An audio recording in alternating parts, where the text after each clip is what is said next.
Ingestion is also an entry method into the body. This is when chemicals enter the body through the mouth. When mixing or applying agrochemicals, do not lick your lips, as spilled or splashed chemicals can easily be ingested in this way. Do not smoke.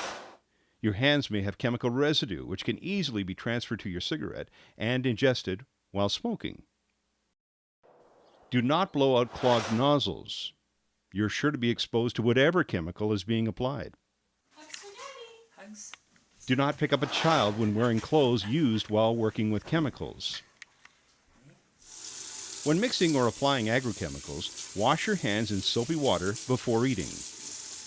Wash your hands in hot soapy water before using the bathroom. Shower immediately after spraying.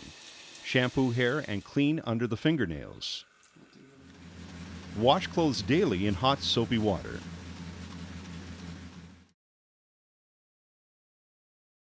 Injection is another method of chemicals entering the body through the skin by veterinary needles. Used to treat animals with antibiotics or growth regulators can be a hazard if facilities are not set up properly to control animals being treated. Most common type of injury in this situation is operator self-injection.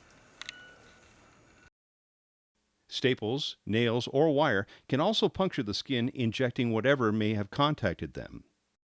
Hydraulic fluid under pressure that gets injected under the skin can cause severe, permanent tissue damage, even though the initial symptoms may be minor. Wear suitable eye and skin protection when working on hydraulic systems. How do you plan and prepare to prevent toxic substance exposure for yourself and those around you? First, read all product labels. What does a product label say? Risk phases, precautionary measures, first aid measures. It's important to read the label before using any chemical, whether it's spraying field pesticide or cleaning that bathroom floor. WHMIS, or Workers' Hazardous Materials Information System, is a system that uses MSDS, Materials Safety Data Sheets, and labels to identify hazardous products in Canada. All hazard symbols on labels are standardized. Second, know what hazard symbols mean. Third, identify proper safety equipment for the job. Personal protective equipment for the job may include goggles, a rubber apron, earmuffs, a water-resistant hat, a pair of knee-length unlined rubber boots, unlined rubber or neoprene gloves, a variety of dust masks, a variety of air-purifying respirators, an atmosphere-supplying respirator. Fourth, wear suitable clothing for the job. Layer clothing to prevent chemicals from reaching your skin. Wear water-resistant gear, not regular clothing, a water-resistant hat, a pair of knee-length unlined rubber boots, a rubber apron, unlined rubber or neoprene gloves.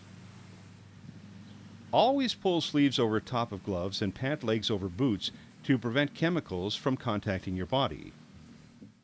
No leather gloves, no baseball hats, no cloth gloves, no leather boots. Fifth, read. If you're ever unsure how to safely handle an agrochemical, additional information is available from the Material Safety Data Sheet. Read the MSDS. MSDSs are available from businesses selling the chemical or from the chemical manufacturer. These sheets have important information about chemical toxicity, treatment for exposures, and phone numbers for manufacturers. Sixth, wash, and more wash. After mixing or applying agrochemicals, always wash your hands in hot, soapy water before eating. After mixing or applying agrochemicals, always wash your hands in hot, soapy water before using the bathroom. After mixing or supplying agrochemicals, always shower immediately, shampoo hair, and clean under fingernails. After mixing or applying agrochemicals, always wash clothes daily in hot, soapy water. Rewashing 2 to 3 or even 4 times may be necessary. You could be poisoned from chemicals being on your clothes and not washing them properly. Read chemical labels for special instructions about washing contaminated clothes. Line dry clothing to avoid contaminating the dryer. Sunlight helps break down the pesticide residue. After mixing or applying agrochemicals, wash personal protective equipment daily, including hat, goggles, respirator, gloves, apron, and boots. Always keep at least 5 gallons of clean water on hand while mixing or applying agrochemicals. This water can be used to wash skin or to irrigate or rinse nose, throat, or eyes if needed. 7th, store safely. Make sure agrochemicals and treated seeds are stored in a locked, well-marked storage shed, never in the house. Personal protective equipment should be stored outside the chemical storage area to avoid contamination. Make sure agrochemicals are always stored in their original containers.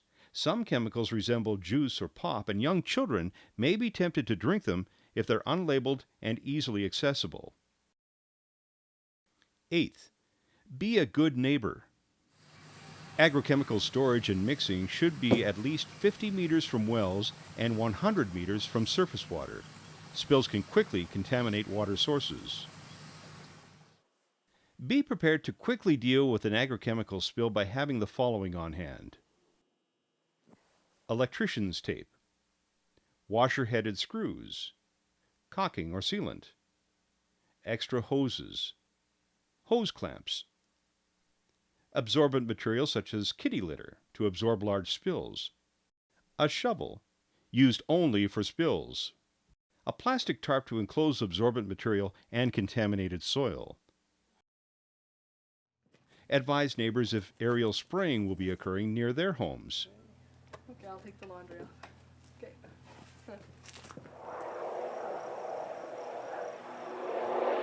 If aerial spraying will occur near your home, do the following. Close all windows. Spray on calm days to minimize chemical drift. Keep children inside to play. Do not hang laundry outside. Post no entry signs on fields recently sprayed. Properly dispose of empty agrochemical containers. Leftover paint. Used oil. Old batteries. Old tires.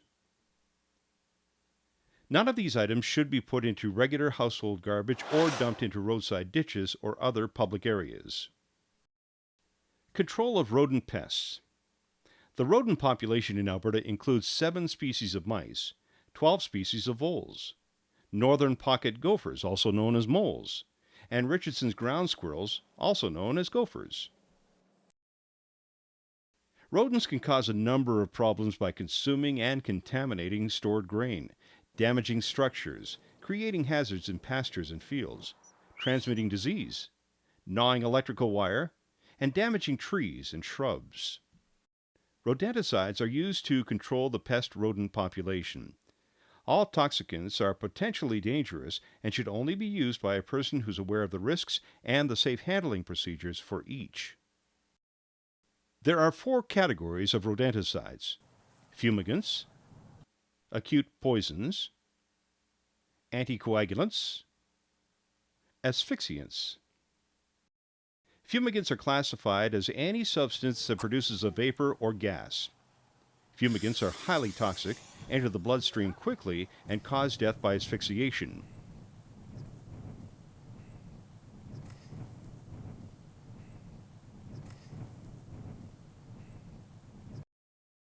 Acute poisons are normally used as baits. Acute poisons registered for ground squirrels include strychnine alkaloid and zinc phosphide. Strychnine can cause death by interfering with the central nervous system, resulting in muscle spasms that lead to respiratory failure and death.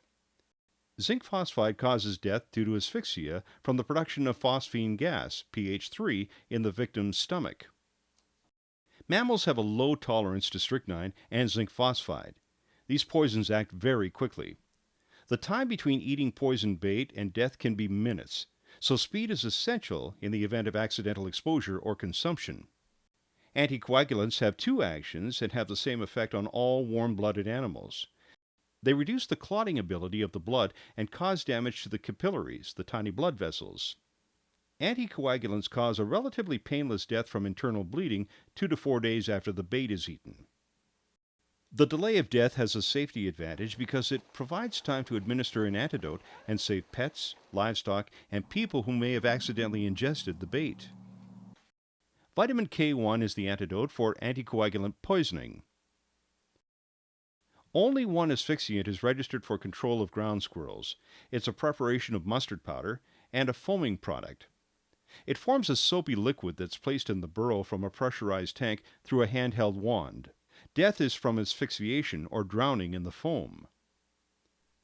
This can safely be used near buildings, homes, or livestock as it contains no pesticides. Occasionally, highly flammable gases such as acetylene and propane are used to kill ground squirrels. This use of these highly flammable gases pose a serious risk of injury or death to users and passersby. All rodenticides are potentially dangerous and should only be used by persons who are aware of their risks and who know the safe handling procedures for each.